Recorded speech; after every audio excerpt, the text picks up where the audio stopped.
Long ago, an evil dragon appeared in the peaceful empire, killing many people. The humans who were unable to tolerate the evil dragon's carnage decided to subdue it with the help of warriors.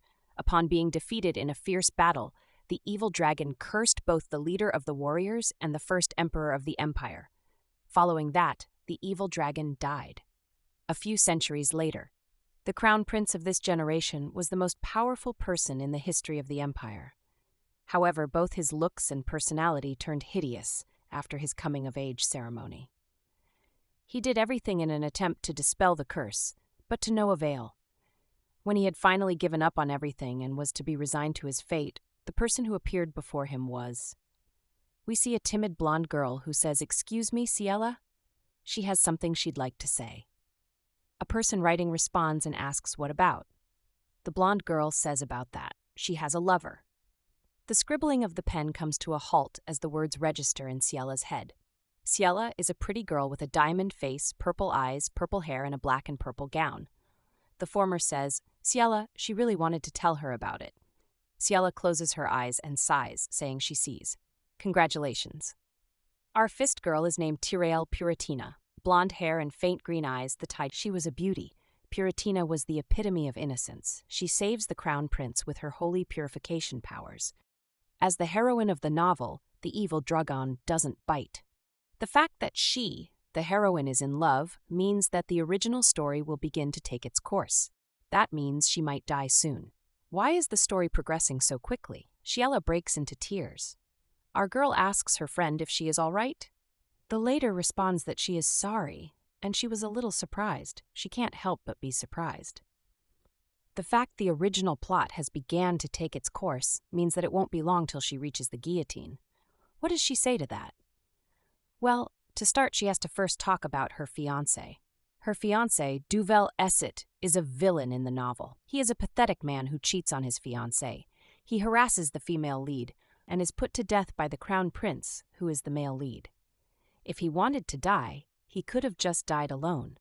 Even his wife was dragged to the guillotines with him because they were married. Why does she have to suffer for transmigrating into Ciel I Laverin's body? She tried so hard to not die an unjust death. In order to change the plot, she decided to save the female lead who was suffering from the slums. In the original, the heroine was a loner, so she helped her enter society. All she has to do is break things off with her fiancé. She insults him for his actions. Back in the present, Puratina calls out to Ciel I, who assures her that she's listening, and that's great. Ciel I asks her so, which family is he from? The blonde bends her head down in shame. The purple-headed girl says, perhaps it's the crown prince? Puratina whitens as she says, what? His Highness, the crown prince? She thinks that it's not the crown prince? In the original novel, the crown prince was her first love, though. Ciel I says, well then, who is it? The moron in her family? The former says no. The later says then, Lord Ezekiel? She shouts no. Her friend asks Count Euphana? Our girl says no. Ciel I asks then, who is it? A stiff silence ensures, and Ciel I grows impatient as she says, who the heck is it? Our girl breaks a sweat as she says, well, he is someone who doesn't get along well with her. The friend reflects in the words and thinks a young lord who doesn't get along well with her. She flips her hair in bravado and says, Tirel, doesn't she think it's easier to find someone who is on good terms with her? It's all right, just tell her who it is. Puratina says she's not going to get mad if she tells her right. The friend assures her, why would she be mad? She promises she won't interfere. The blonde says about that, it's Lord Esset. The purple-haired girl stumbles over her words. Sit? Duval Esset? That's wait. No, you mean her fiancé? Puratina says Ciel I, she's so sorry, but Lord Esset likes her too. So why don't they both split up for all their sake? Ciel I thinks that Puratina is in love. Why? How? Next, we see a guy who has blue hair walk into the room. Blondie gets up and rushes up to him and says, Lord Esset. Esset says, Ciel I Laverin's you. Ciel I is rendered speechless by his shameless, as she thinks, what? Why is he making that face when he is the one having an affair? Our guy says that since things have come to this, he'll just say it now. He wants her to break off the engagement. Our girl says Ciel I says she's so sorry, but they are still friends, right? The fact that the female lead is in love means that the story has began, but the purple-haired girl thinks, what kind of crazy situation is this? Nightfall comes quickly. We see Ciel I leaning on the ledge of a balcony and sighing. She says that she can't sleep. Well, she guesses it's no wonder she can't sleep. After hearing such absurd things today, she remembers when Puratina asks her if they were still friends. Ciel I thinks that is this something they'd say to a friend after cheating with their fiancé. She thought being close to Lady Tyrael might help her avoid the executing ending. She never expected the story to twist like this. And why on earth are all the men around her like this? She insults them. She never experienced these darn situations in her past life too. Why did she get stuck inside this book? Why does she have to go through this? She can't tail this anymore. Let's see how long this lasts. She sighs and says, what's the use of getting angry by herself? While the cheating duo are passed out in bed, she should go in and get some rest too. Next we see the purple-haired girl walking down the hall when a white letter falls on the floor. It is tied with a red rope and it shines. She wonders who's sending a letter at this hour. She reads the letter and says Ciel I Young A.E. They know that she's busy, but she should please reply. Ciel I says, oh right. She forgot because she's been so busy. She thinks, what should she reply? To help the Crown Prince and Tyrael naturally meet, they asked her for her help as a friend. She thinks, what should she now reply? She sighs, and well, what can she do? She should tell the truth. She writes, hello, Crown Prince. She is Ciel I Ravelins. She's afraid that she won't be able to assist with his request. Because her prospective fiancé and her fiancé are in such a situation, she stretches on the chair and says that she guesses this reply should suffice. Then she looks confused as she asks out loud, why did the reply come so quickly? The reply reads, what does she mean by that? Since there's no one she's dating from the Puratina family, the palace is discussing her engagement. Ciel I gasps as she says, wait a minute, they asked her to help them meet naturally. So why has it already come to talks of marriage? And on top of that, Tyrael is supposed to be engaged to Duval. What on earth is going on? Why is everyone giving her different stories? Esset says that he and Tyrael are already engaged. Tyrael says that the palace is already pushing for their engagement. If it's going to be like this, why didn't they sort it out between themselves? Oh, if she brings it up to whither of them. She glares and admits that she is getting frustrated. She wonders if they think she'll just put up with them like she did in her past life. It's at this point that we realize that our main girl isn't Puratina, but is Ciel I, our purple-haired girl. She thinks that she can't stand being treated like a fool anymore. She continues to write as she thinks that if it continues like this, it's going to be a mess. She writes, greeting, Your Highness. She, Ciel I Ravelins, from the Ravelins family. She apologizes for bringing up this in her first letter, but it seems his alleged fiancé has become involved with his betrothed. She asks, shall they meet briefly? Or when might he have some time? She hums in thought. She continues to say, whatever. If everyone else is going wild, why can't she? Why don't we have an affair, us victims of cheating partners? In the warm sunlight, with the birds chirping in the peaceful morning, everything is bright and beautiful, but her life is in shambles. Ciel I says that it's been a week since she received the letter and response from the Crown Prince. She shouldn't have sent it. She shouldn't have sent it. Days of agony pass fleeting by. She tosses on her bed and asks if they are all right. Are they out of her mind? She's done. She's going to be arrested for lese majeste. Lese majeste is a crime or offense against a sovereign power, often involving actions that violate the dignity of a ruler who represents that power. Is what she thought, but he's completely ignored her letter. She thinks to herself that, well, in any case, Tyrael is the protagonist, right? Cheating or not, it'll just be swept under the rug as love, right? Damn female lead buff. Yes, whether it's 2 or 3, may she have a lovely romance. New voice says, Miss, may I come in? Our girl says yes, may come in. May is a maid with brown hair and brown eyes. She asks if she is feeling all right, and she heard that our girl skipped breakfast again. May brings a tray of snacks and says, Ciel I should have this sandwich at least. Our girl tells her thank you. She thinks that's right. She should eat. She needs to keep living. She got what she wanted and broke off the engagement with that Duval bastard. So she should be satisfied. She notices May crying and asks her why is she crying. May says our miss is so distraught she can barely eat. Yet how can those two act like nothing's wrong? She just can't. She can't. She just can't stand by and watch. May's outburst shocks Ciel I to her core. May says that she'll destroy them both. Our girl tells her to calm down and she is fine. May interrupts her and says no, she is not fine. That's why, miss, she found a way to annihilate those two. Our female lead says that this is, and trails off in shock. The maid says that it's the emblem of the Ciel Love Manipulation Guild. May notices Ciel I expression asks her if she hasn't heard of it.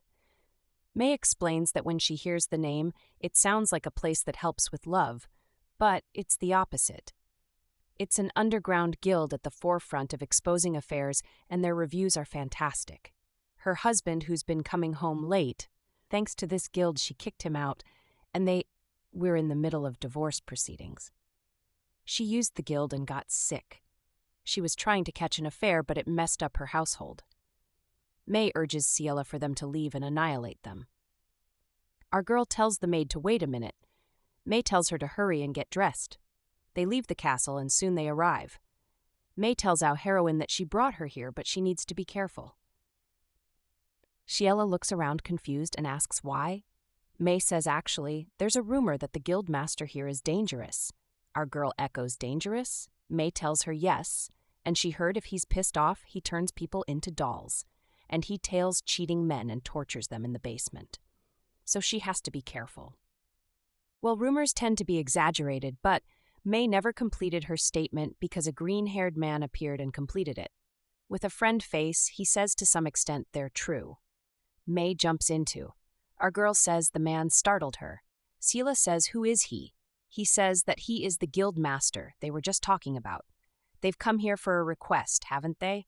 However, their guild is only available to clients. Which one of them is the client? May fiddles and says that she didn't hear anything about that. He says, but whoever the client, there are no exceptions to this rule. May looks sad and says she apologizes for bringing her here. They should go back.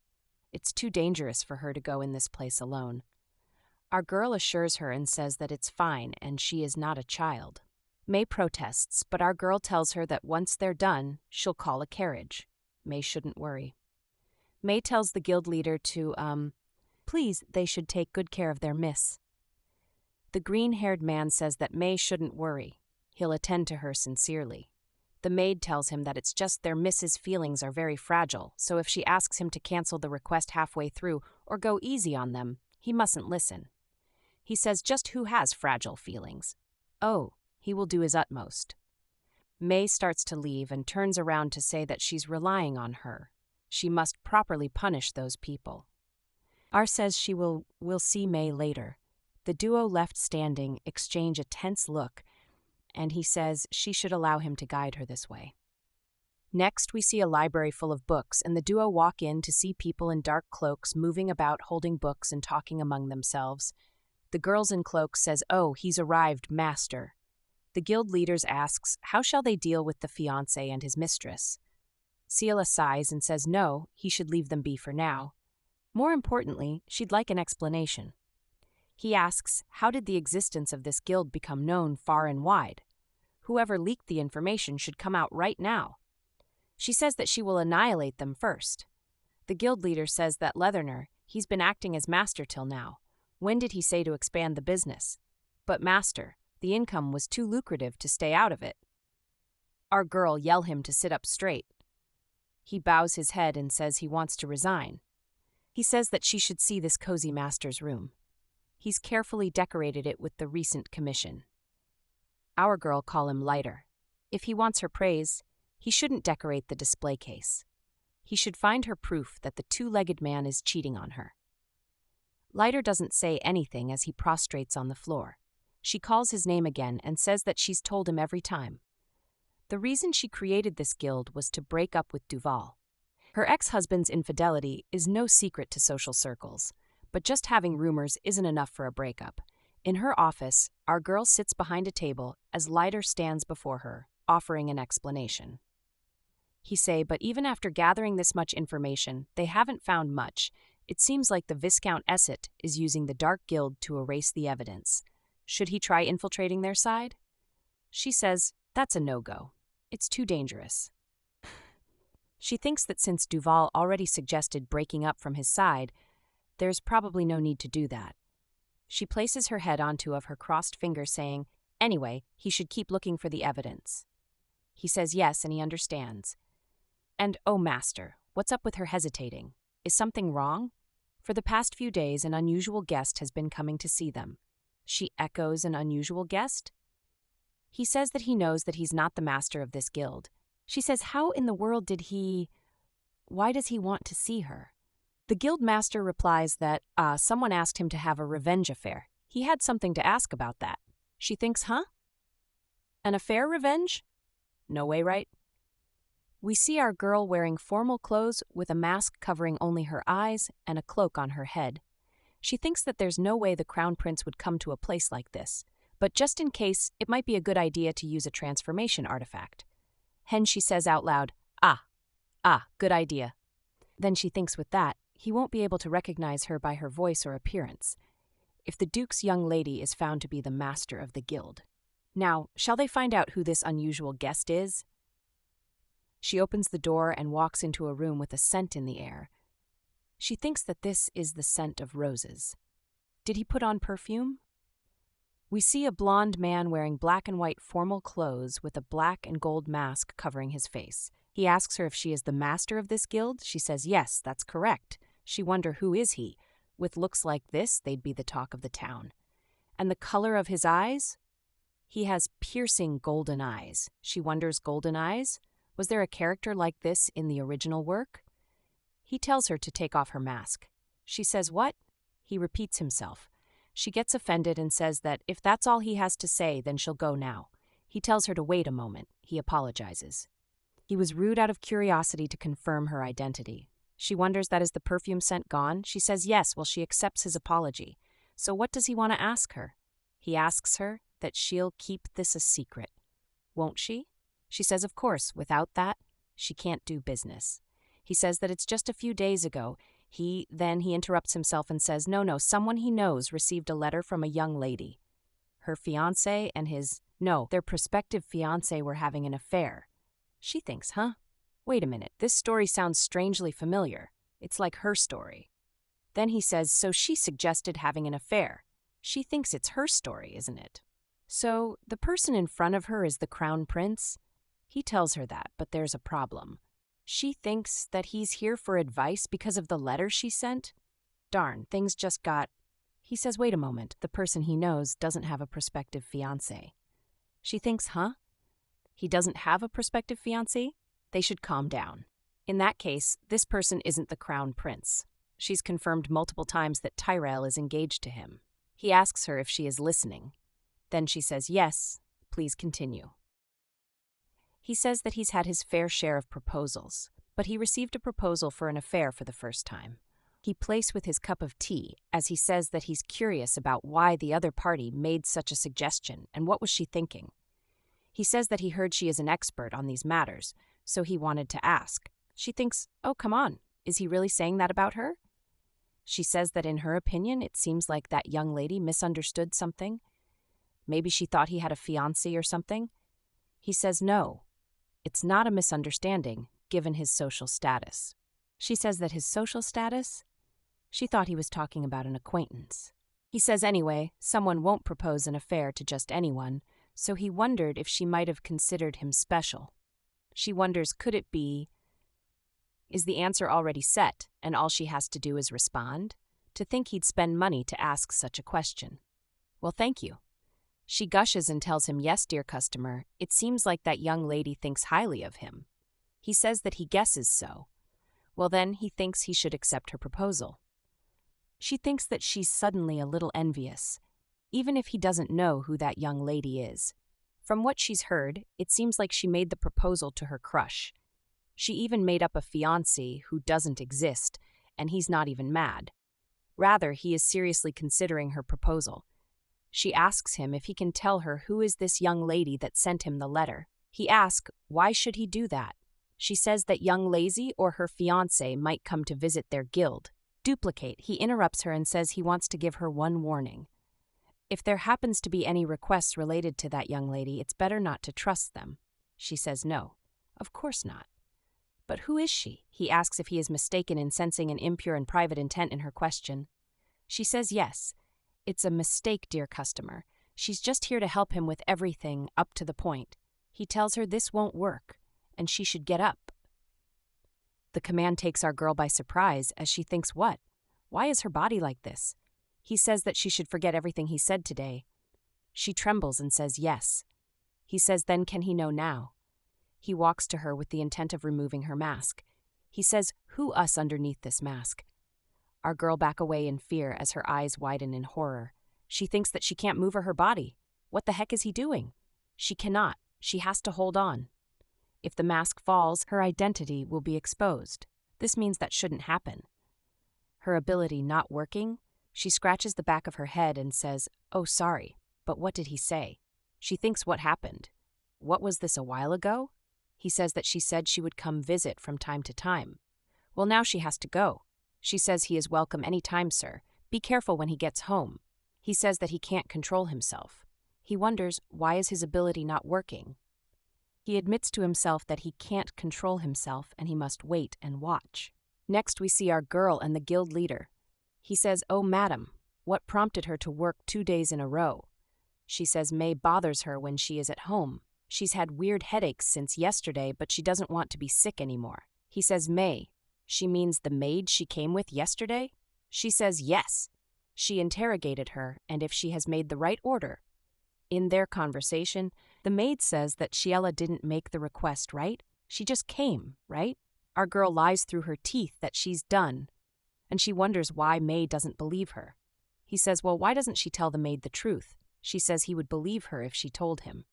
To her, she's just a weak girl inside and out, and she needs someone to sell to her. He says that both his body and mind are weak. She asks him if he is laughing at her. Huh? Is he laughing at her? He hides his laughter and says, oh my God, and oh no, he's just surprised. Did she hear what people say? Mrs. Lavrans was said, yo, be a weepy person, and she apologizes if she stepped on the flowers by mistake. Oh, his God, actually, he's going to make a doll and curse her. Then our girl interrupts him by shouting, oh, that's not the case. Then he points at the doll she is holding and asks, what's up with the doll? Who makes dolls in human form except for the purpose of cursing? She argues that it's up to her and there is no curse in the doll. He asks, is it really not cursed? He says that he's sure he heard her describe her orders for all dolls. Blonde hair that looks like melted gold and a narrow lower lip as if asking for a kiss. Thin ears. She realizes that she can remember that. Then he says that if she's not describing a specific person, why does she go into such details? He doesn't know who the person is, but if they found out about this, they will freak out. She caresses the doll and says that's right. She doesn't have an excuse. Head and air of this novel, it is just a doll designed by Renos. She thinks, but it's about her favorite person. There is no such thing as a curse. She can't say this in detail. She gets up and keeps the doll inside a cupboard and says that he should talking and she must go out now. He asks out? To where? Is she going alone? Do she want him to do something for her? She says dismissively that it's no big deal. It's a personal thing. He echoes personal? She says yes it is. If he follows her, she will end him. He screams my lady at her words. Next we see our main female with the maid. May says that the continental maps, compasses, foreign texts, travel notes, migration guides, will she buy all of it? Our girl calls the maid's name and says only her will know that. She will soon leave the empire. The maid says what? Why is she saying all of that of a sudden? Our girl says she will tell her parents herself. The maid asks if Ciel I thinks they will let her go. A man in a tux with gray interrupts them. He says, Miss, he is sorry to interrupt their conversation, but a guest came to see her. Ciel I says yes, a guest, but she has no plans to visit for today. The man says, well, he doesn't who it is, but he says he has something the miss should know. The guildmaster says, how strange, anonymous guest. Is he going to talk about Duval? Did something happen while he was going to buy this? Our girl says they should tell him to come. The two females leave the room in the same stride. A man greets them by saying, hello, miss. Our girl acknowledges his features. Blonde hair, golden eyes shine more than gold.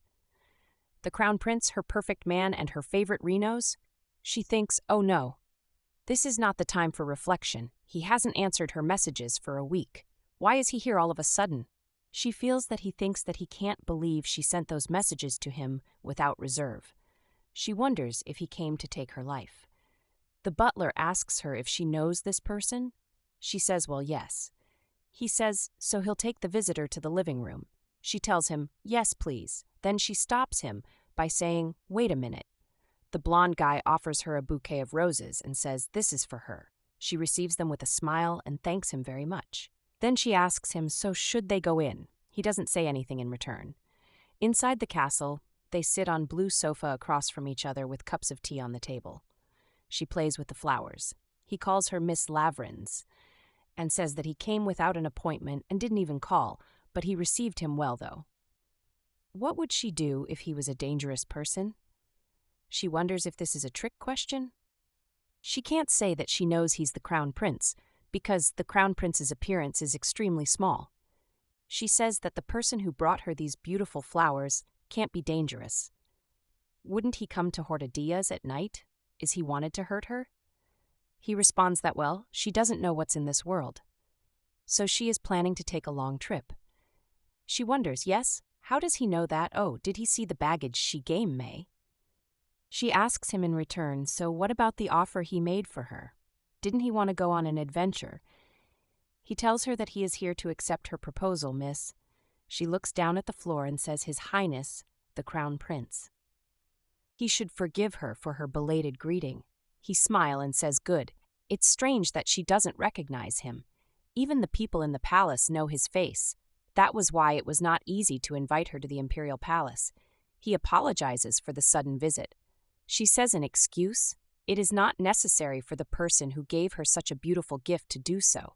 Then she thinks she is doing her best in social life. She says that it was gifted to her by a wonderful gentleman like His Highness, so she thinks that she looks prettier now. He takes the tea after studying her face and take a huge gulp. He admits that the tea is good as he touches his forehead. Then he asks her if he can ask her something. He says that this tea, that it. She interrupts him and takes a gulp of her own tea and thinks the crown only drank tea and now wants to scold her. If he discovers her, she will die. She laughs awkwardly and says that it is a kind of oriental tea. Although it is originally colorless, they say that each person can feel a different flavor. She thinks she's displaying master's degree in social life. He says good. It's better to take it to the imperial palace. She laughs again awkwardly and breaks a sweat. She says so, since they will meet from now on, it'd be better to say hello formally. He says he will start. He says that his name is Renos Lor Aren. As she knows, he is the crown prince of this empire. She says that her name is Ciel I, only daughter of the Labyrinth family. From now on, she wished him the best for the future, His Highness. He reaches for her and calls her Miss, so from today they will start to be lovers. He fondles with her hair and looks at her with a wolfish smile as she blanches at his request. He asks her again if they are in love. She argues that isn't it. He says that he sees. He looks down as she reddens and thinks, what? Is he ashamed? She wonders if he is without shameless or is he shy? Can he only do one of them? She clears her throat and says, so they shout, set a time period for betrayal. Oh, and there are some conditions too. He echoes conditions? She says yes, it is a contract with a clear purpose. Until he broke up with Duval Isset, they will keep this contract. What about him, Your Highness? She thinks there was no way he would break up with Tyrell. Since High is cursed, he will need a purifier. She asks him if he is aiming to win back his fiancé. He goes wordless for a while. He gets up and turns his back to her and says there is something he wants to ask her about. He looks to the window and asks her in a tentative voice that what if he didn't actually have a fiancé? He asks, will their contract be concluded? She looks confused and asks, huh? Doesn't he have a fiancé? So he doesn't have to sign this contract with him, right? He says, yes, that's right, and she should please forget what he said now. He will accept her contract. If she breaks off her engagement with Duval Isset, he will maintain this relationship until his fiancé returns to him. He says that she should please take good care of him, miss. She says, you too, Your Highness. then shake hands. He takes that they'll have to act like lovers. He'd better decide with her how close they are to each other. To this limit, and clasps their fingers together. He asks her if he can do this, and she says yes, of course. So that? He pulls her closer to himself, and she says of course, it's okay. He says so and tips his head downward to kiss her forehead, and he makes her blush. The scene is too intimate for our girl and turns her head away from him. He smirks, and they should pretend like this from now on. No. Then he moves backward and says, so he's leaving now. She wonders what was that. She calls out to him using his title. He casts her a sideway glance as his golden eyes sparkle in the sun. She says after doing the contract, could he listen to her request? In Rima Salam, a woman with a silver asks guys, did you hear this? Did they hear that the master of the Isit family now has a new mistress? A red-headed girl with her hair in a ponytail says to the group that, what's wrong with him? Has it been a day or two since this? The first girl says that they should listen until the end, this new mistress, well, and she trails off. The scene fades and we see the cheating duo. The ladies gossiping the happenings sees them and mutter to themselves, pointing at the duo and saying it's there. Look, Puritina thanks Duval, calling him sweetheart and thanking him for taking her here. Duval kisses the back of her palm and says thank you as well. He says that he is glad to be able to accompany her. The brunette among the gossiping ladies says to her companions, she asks if his new lover is Miss Puritina. The news irritates the redhead, and she says how much Miss La Rarent cared for Miss Puritina. It were not for Miss La Parent, Miss Puritina would not have been able to enter society. Does Miss Labyrinth know about this? The brunette's eyes widen in surprise as she says that there would be a problem if she found out. She hopes she doesn't fall for this. So they shouldn't say anything in front of Miss La Rainette. The women share eye contact and they all break a sweat as their faces reddened. Next, our main couple, Ciel I and Renos, walk into the shop. The women blanch at the sight, clear surprise etched on their faces. Ciel I thanks our guy for taking him, and he tells her that there's no need for her to thank him.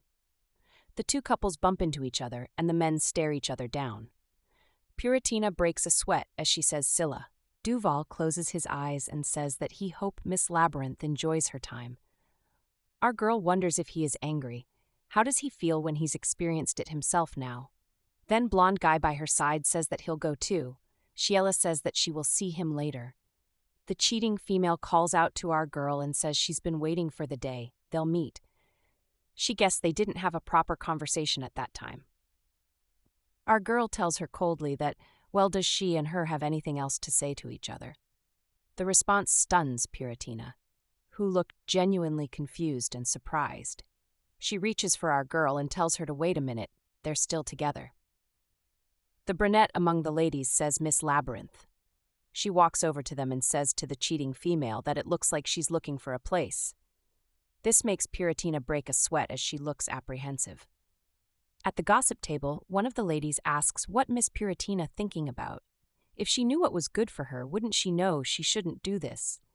Our girl Ciel I is wordless on the dinner table. The redhead laughs teasingly as she says, Miss, by the way, she is just curious. Who was that man of before? Our female protagonist gives them a small smile and says, oh, he's just an oppa she knows from the temple. However, brother to this temple. He accompanies her everywhere, Renos lore Aaron. By this time, our main guy had trampled on Duval's pride. Later in the evening, we see our girl with her maid. She asks her maid for the whereabouts of her guy, but the maid shakes her head in negative.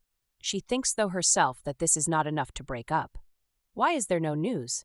Our girl says that she thinks that they need to strike hard. Next, we a black and gold card in her hands. It reads to His Highness the Crowned Prince. Why doesn't he go with the writer to buy clothes tomorrow? We see our girl and the maid in the castle. May questions our girl on what is the man that hangs around her these days doing. And is it true? Ciel I asks May where did she hear that from. May asks in return from where did she hear that. The news is viral these days. So, who is he, miss? Our girl refuses to respond, and May looks offended that she can't tell her. She asks her why she tell her. He is not some silly, right? Our female hero smiles and says he is, and she is having an affair with him. The maid screams, "What?" Our girl argues that Duke Duval is having an affair too, so why can't she do the same? The news baffles May, who says, "Oh, miss." With a serious expression, our girl tells her maid to stop arguing, that not going to change anything. May shouts no and goes toe-to-toe with our female protagonist. She holds her hand that she totally agrees with her affair. But if she going to, she gotta do it with someone with high standards. Ciel I laughs nervously. She calls May by her name and says that she really wants to stay and listen to her. But it's late now. May says, "Lady, he should be handsome and rich, for example, His Majesty the Prince." We see our main guy in the room with them, wearing a royal attire with a smirk on his face. Our main girl's eyes widen and wonders, since when was he here? She can't believe that he heard everything May had to say. May continues to speak oblivious of the effects of her words. She says that the man they don't even know where he from. R turns and tells her to stop. May argues that he is totally not qualified. Even if he appeared with flowers, he would still be nothing to His Majesty, the Prince.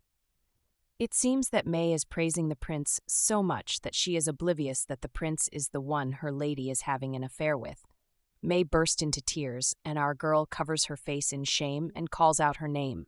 The prince smirks as he says, "Hello, Lady Lovrins." It's him, the prince. Next, we see our girl, two mains in a carriage, sitting across from each other.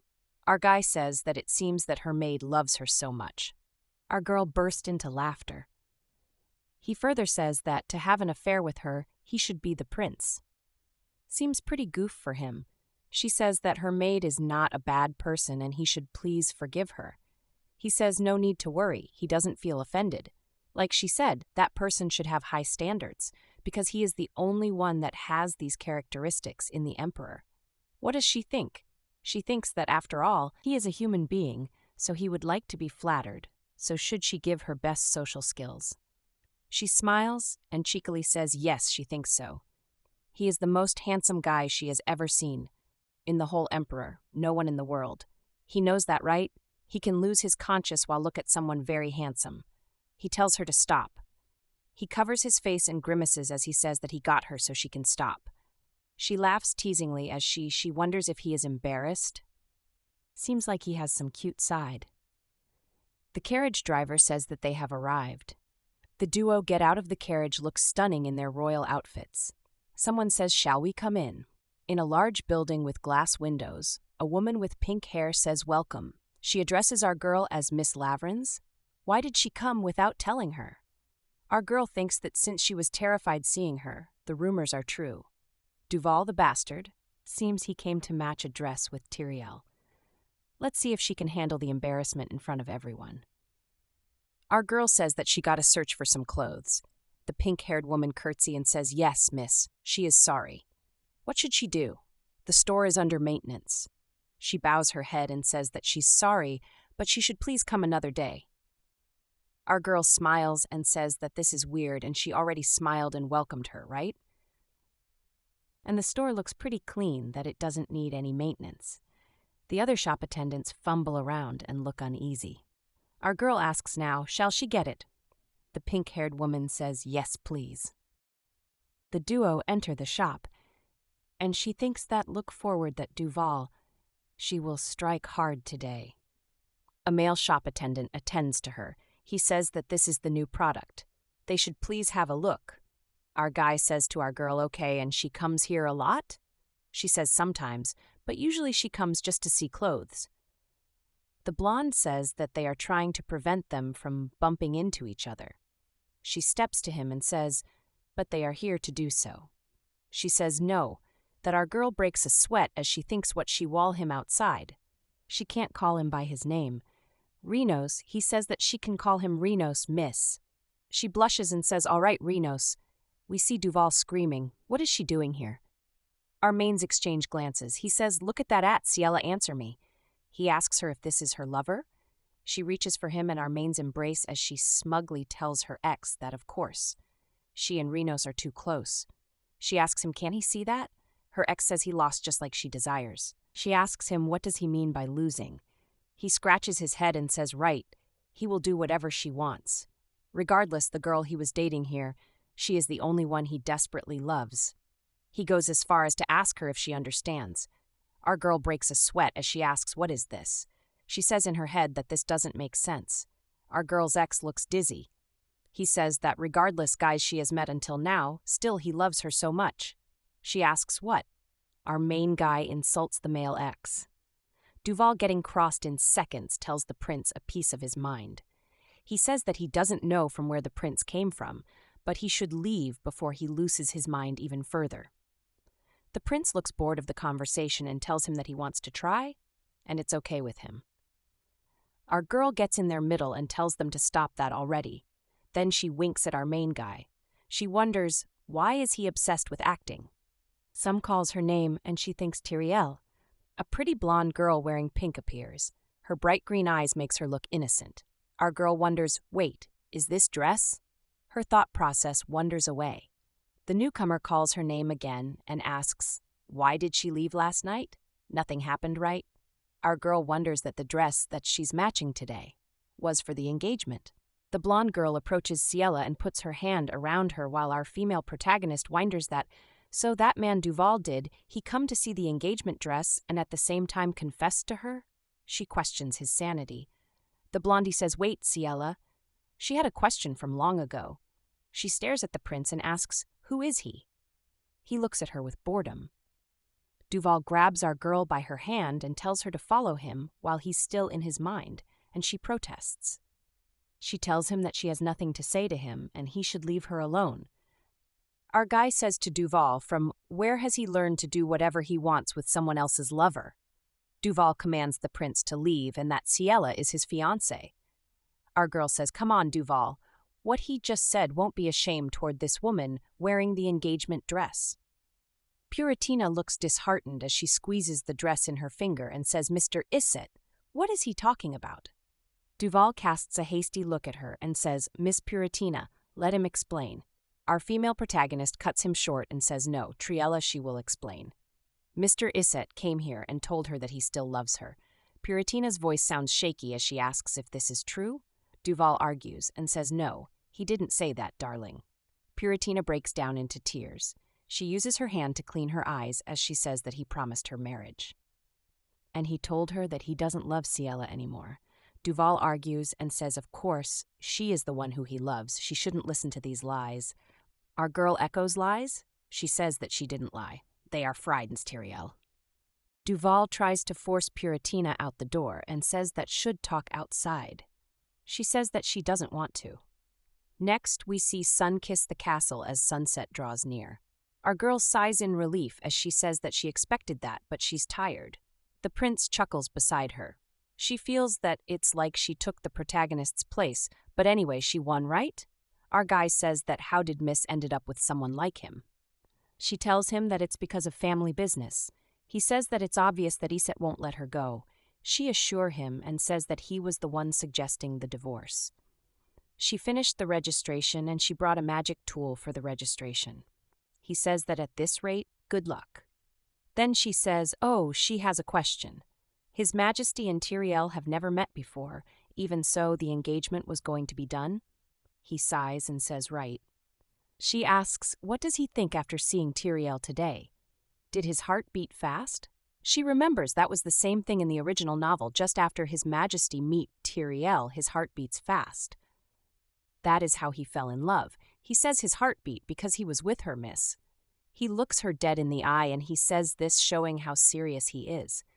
It was his pleasure in acting that he is her lover. She says that her honor, she was also happy that His Majesty calls her lover. Then she thinks that social life is hard, even if it was fake. She wishes they finish this acting as soon as possible. He says, right, this will be done soon.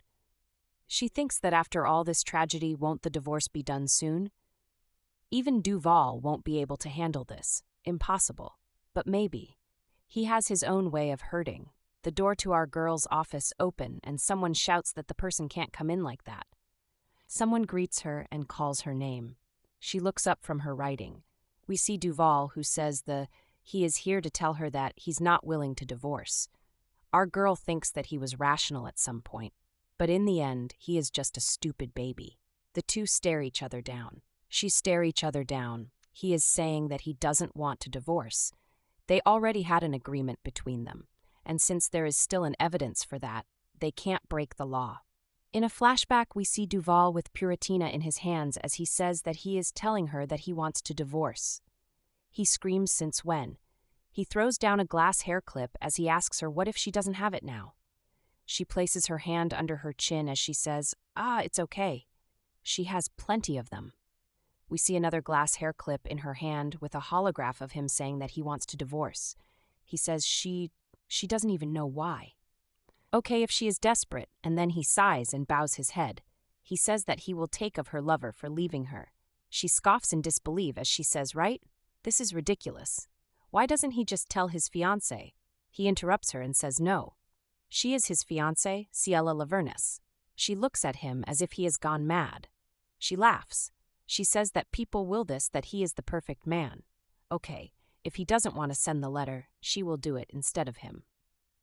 He tells her that it seems like she's forgotten something. Would her parents allow her? Doesn't she remember when they were like beggars? And the one that revived them, she might have forgotten that. Her family can't escape his, so it's not her choice to choose. She looks at him annoyed as she she sees it was always about money. He thinks that she can't pay that amount? This is ridiculous. If he has the time to argue with her, he should go write that letter already. She is giving him 3 days. If he doesn't send it, then he shouldn't even think to socialize again. He say you. Then our girl screams maid, accompany their guest. He is leaving. A person in a black suit says to Duval from the door that they should go before she gets mad. He already knows how scary she is when she is angry. Duval clenches his hand so hard that the knuckles turn white. He tells her that she will regret that, Ciel. She'll see. Then he walks out of the room and slams the door. Then May opens the door and peeks into and asks if Ciel is okay.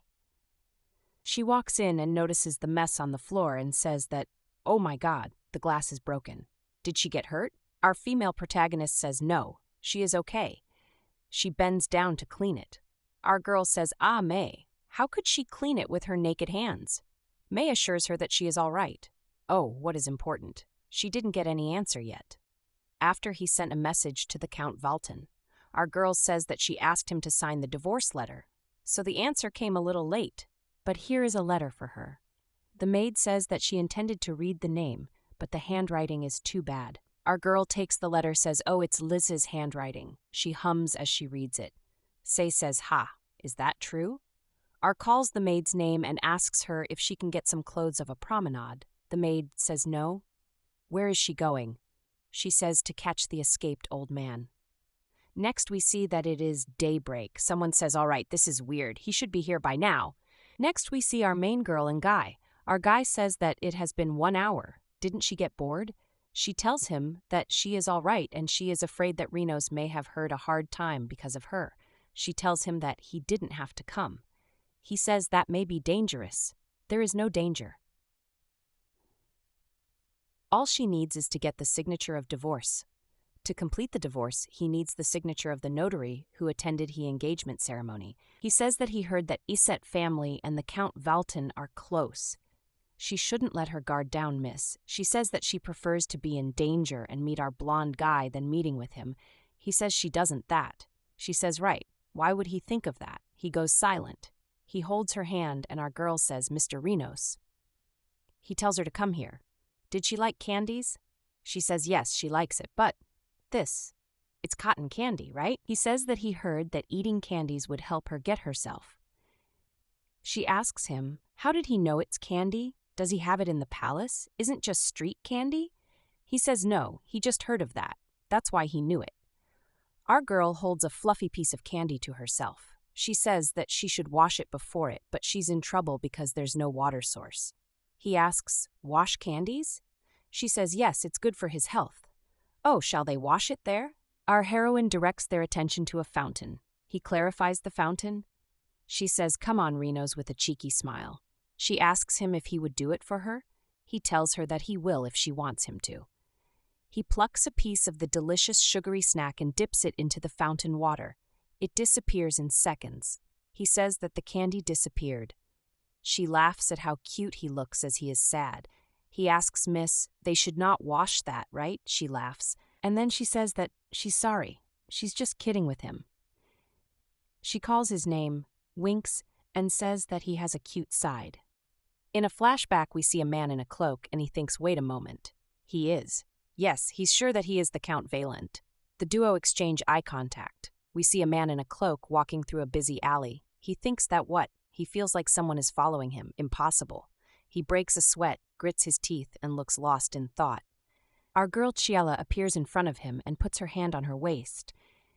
He says you as fear cripples him. She places her hand on her chest and offers him a warm smile as she says, hello, Count Valentine. He's been avoiding responding to her, so he should prove his vision.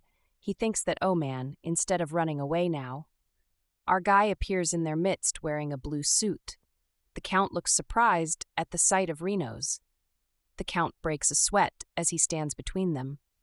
Next, we see our girl with the Count. She says that it was very difficult to find the Count. She asks him if he'd been hiding in a place like this. He breaks a sweat. She asks him if he is trying to escape. Why? She tells him that he can't go anywhere, so he should run with her. An in-depth conversation about breakup rhetoric. He says, Mist, he will be honest. He cannot sign the separation letter. We see our guy leaning on the wall just beside them. Valentine says that with this signature he will have an evil quarrel with the Marquis. She says that he can so right away, Count. Since when did he say he was so close to the Aset family? She tells him to be honest and asks if Duval Aset bribed him. He asks her what is she missing. He just hopes her relationship recovers. She remains wordless at his words. She clenches her hand as she places it in her lap and said that she can't help it because she doesn't think she can understand them. As a member of the Lavrin family, there is no other way. She says this with her hand over heart that shows purple. Then she says if that's what he wants instead of a good conversation, she'll be happy to oblige.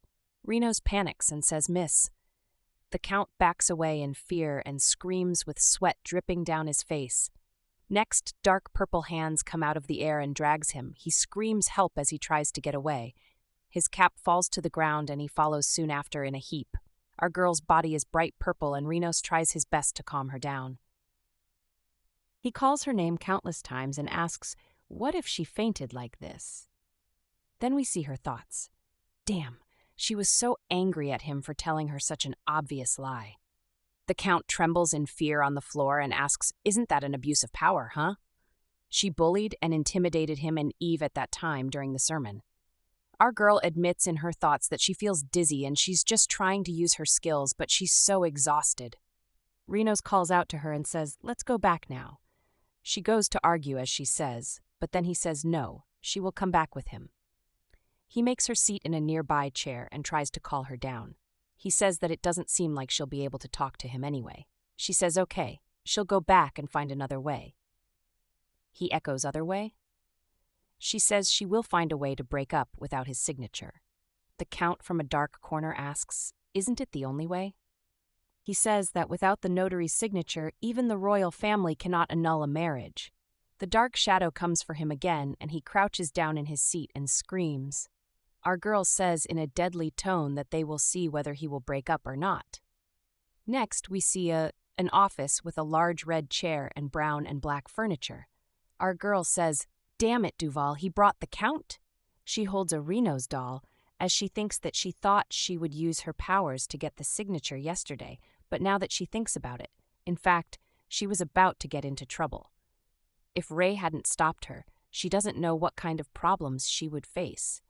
She holds the doll in the air as she says thank you, but what can she do now? Wait, is she sure he brought Count Valentine with his money? He was the person who would move because of the money. The guild leader arrives and he says, hello, my lady. Did she not like the message he sent her last time? She says yes, she will acknowledge the power of his information. He says that this is always the truth. He says that her servant has brought her another piece of news. One day a woman asked him for help in divorcing her cheating husband. In the letter, the woman writes that she wants a divorce from her husband. He is having an affair. He had a secret relationship with a certain girl for a long time. She's embarrassed, but her husband's name is... Then our girl says Count Valentine? The guildmaster says yes, and he checked on his cheating partner. It was Lila Iset. She thinks that the partner is Duval's sister, isn't she? Next, we see someone giving a coin and says, "Hey, Leather, does he have any sold evidence for this?" Someone takes the pin and says, "Of course, ma'am." We see a holograph of the Count and Layla as they hold each other too close for comfort. She says her current, who does he love more, him or his wife?